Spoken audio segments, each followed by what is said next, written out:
Olá! Hoje a gente vai mergulhar numa história incrível, a história do nascimento dos Estados Unidos. É uma jornada cheia de reviravoltas, de ideais de liberdade, mas também de enormes contradições que acabaram moldando o mundo que a gente conhece hoje.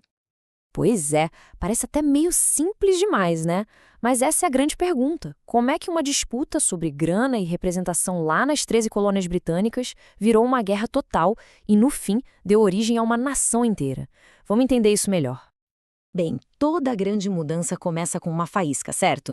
E no caso da Revolução Americana, essa faísca foi uma mistura de dinheiro, poder e, principalmente, um sentimento crescente de que as coisas estavam muito, mas muito injustas. Então, vamos lá. Imagine o cenário. A Grã-Bretanha tinha acabado de ganhar a Guerra dos 7 Anos. Foi uma vitória gigantesca, mas que custou uma fortuna. Os cofres do Império estavam praticamente vazios. E aí veio a pergunta: de onde tirar dinheiro? A resposta de Londres pareceu lógica para eles. Vamos cobrar das colônias americanas. Afinal, a guerra foi para protegê-las, né? O que eles não imaginavam é que essa decisão seria o estopim de tudo. Mas espera aí, o que exatamente estava deixando os colonos tão irritados?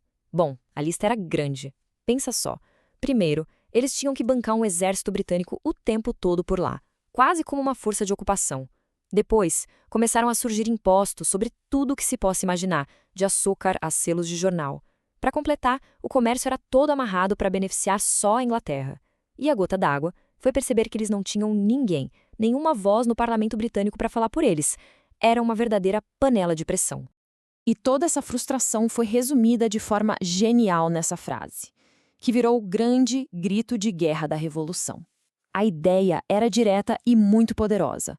Não é justo que a gente pague impostos se não podemos nem participar das decisões que criam esses impostos. Era uma briga por direitos, sabe? Não era só pelo dinheiro. Com os ânimos à flor da pele desse jeito, não demorou muito para que os protestos e as palavras virassem pólvora. O conflito armado estava batendo na porta. A revolta estava prestes a se tornar uma revolução de verdade. E quais foram aqueles momentos que levaram a situação a um ponto sem volta? A tensão era quase física.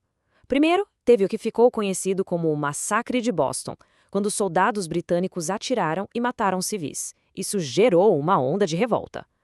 Anos depois, veio a famosa Festa do Chá de Boston, um ato de protesto super ousado em que colonos jogaram uma carga inteira de chá no mar.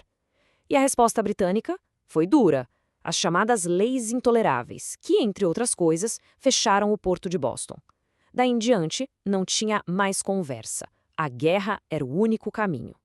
E a guerra em si foi longa, viu? Durou 8 anos. Vamos dar uma olhada nos momentos-chave. Tudo começa em 1775. Logo no ano seguinte, em 76, vem a atitude mais corajosa, a Declaração de Independência.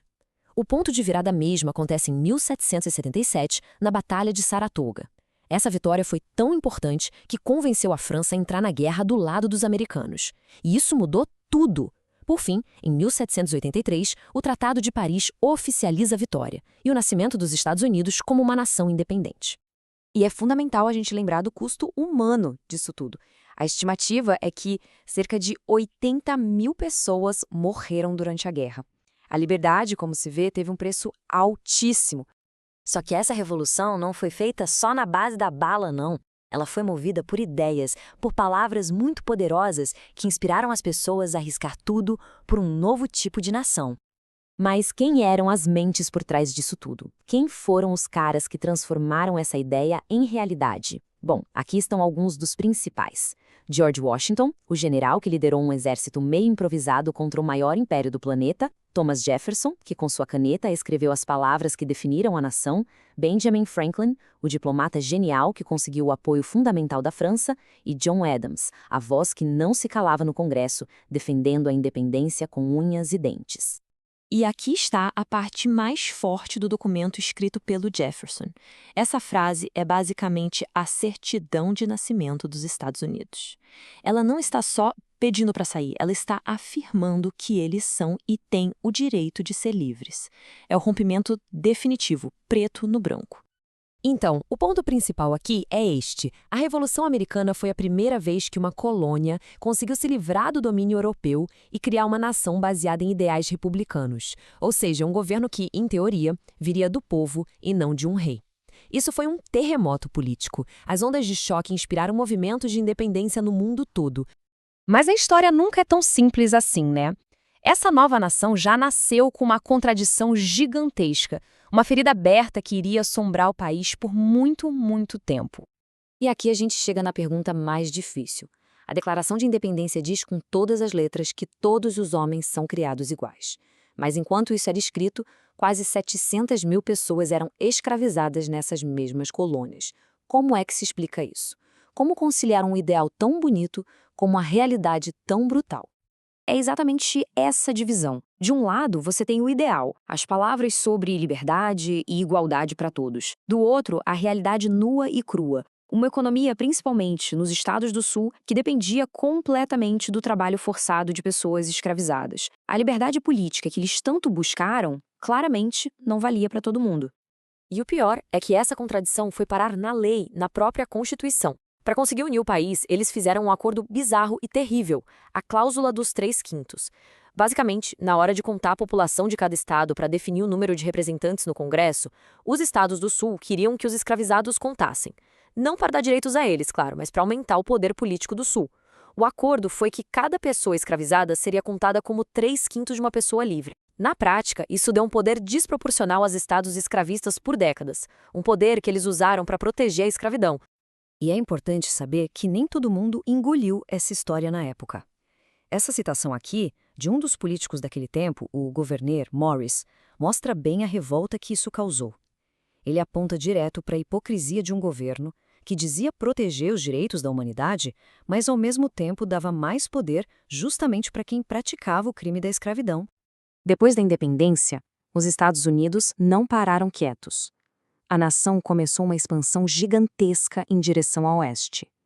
Mas essa expansão também teve um preço, e foi um preço bem alto. E como eles justificavam essa expansão toda?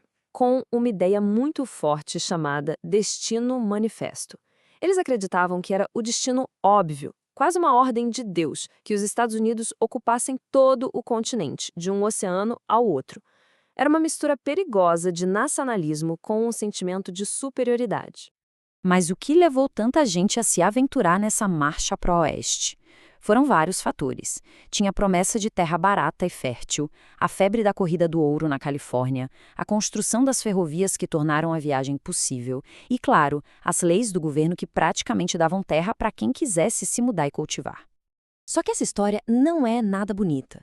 A expansão levou a guerras terríveis e a remoção forçada dos povos indígenas de suas terras. Levou também a uma guerra com o México que acabou perdendo quase metade do seu território. E para piorar, cada novo pedaço de terra conquistado trazia de volta a velha pergunta: a escravidão vai ser permitida aqui? Essa questão foi se tornando uma bomba relógio que, algumas décadas depois, explodiu na Guerra Civil Americana. E tudo isso nos traz, até hoje, com uma última reflexão. A Revolução Americana lançou ideais muito poderosos de liberdade e igualdade. Mas a luta para que esses ideais sejam uma realidade para todo mundo de verdade ainda continua. Então, a pergunta que fica no ar é: será que essa revolução acabou mesmo?